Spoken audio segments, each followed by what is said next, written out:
Hello, lovely day here in the Bay of Plenty. Early spring almost. Had a little package arrive today from aFe, Advanced Flow Engineering in America. So a while back, there's another video on my channel of me installing the cold air intake that I bought from them, the GT Momentum. And when I put it in, it's really nice, sounded good, probably a little bit better throttle response, but I was getting a check engine light, so they've gone to the extreme of actually making me another one of these.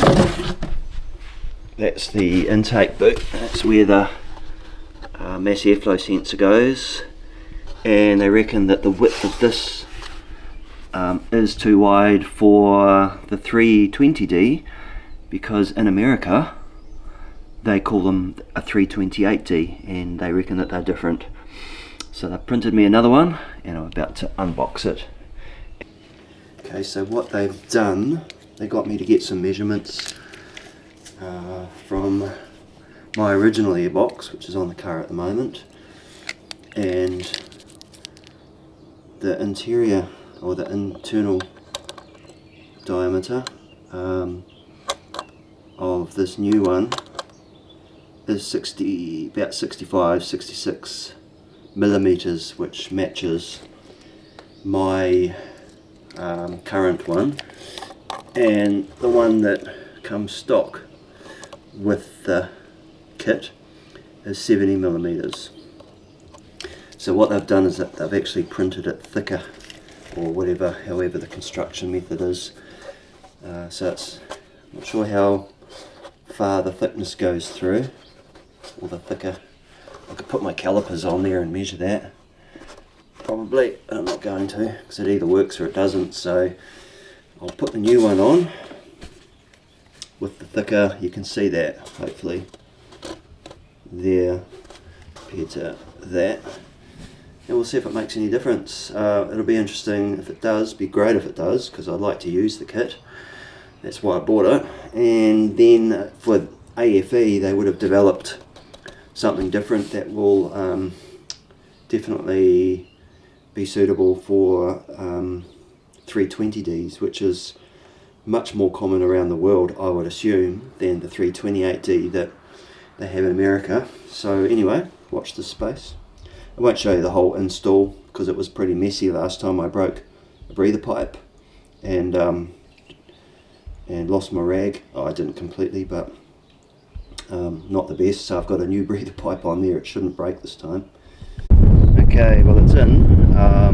Anything I really struggle with installing this is there's actually a clamp that goes around here, which is this one here.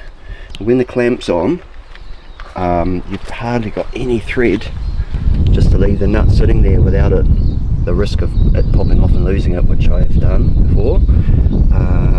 And with the clamp on there, it's almost impossible to get this pipe in, and the actual air filter actually keeps pushing into this into the box.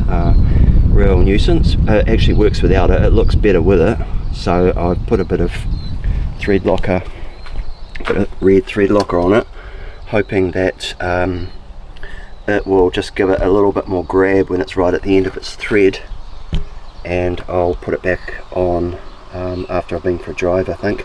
And I've been for a drive, drove about, I don't know, close to 50 k's. No check engine light as yet, so that's really good. I can't really quite remember how long it took for it to come on before with the original pipe that came with the kit, but so far so good.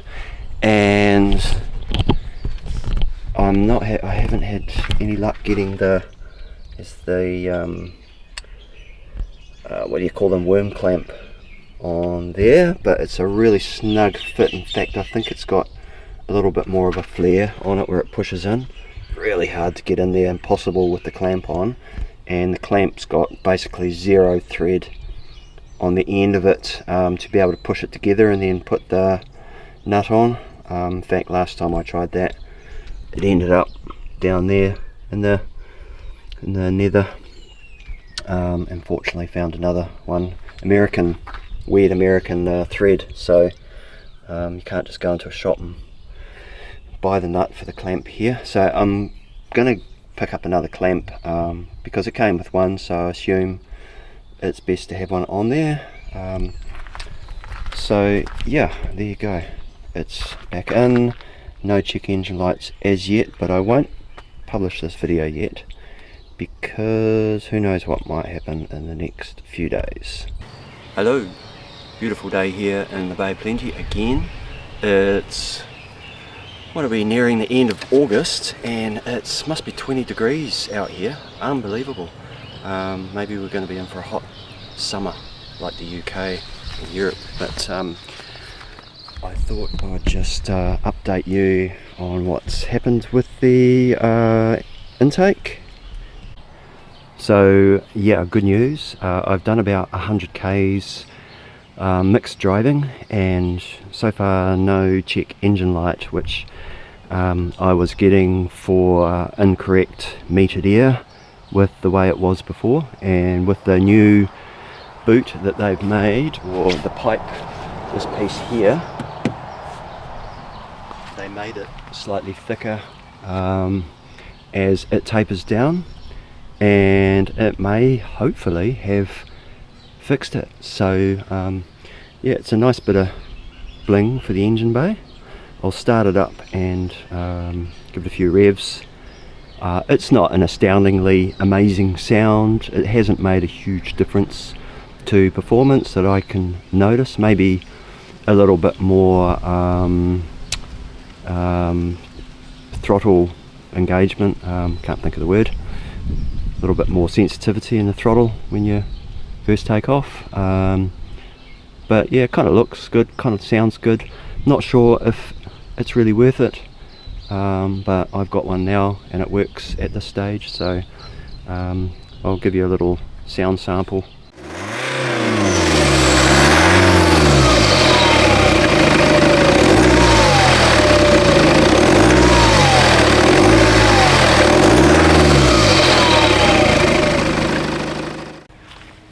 So there you go.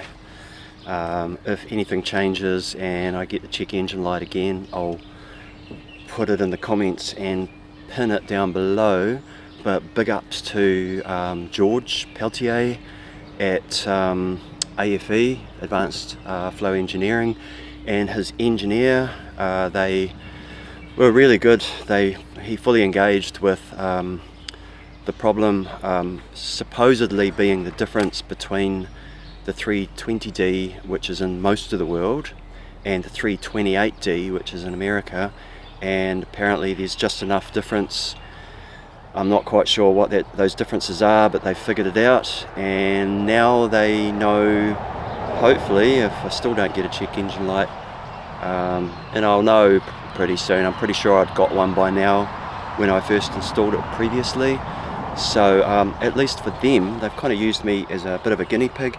They made this new part, this replacement part, for free, and I just paid for the shipping to get it to New Zealand, which wasn't too bad, so it was worth giving it a crack, and at this point it's paid off. So yeah, hopefully they will now be able to officially, maybe soon be able to officially include the 320D in the list of cars that this intake is suitable for.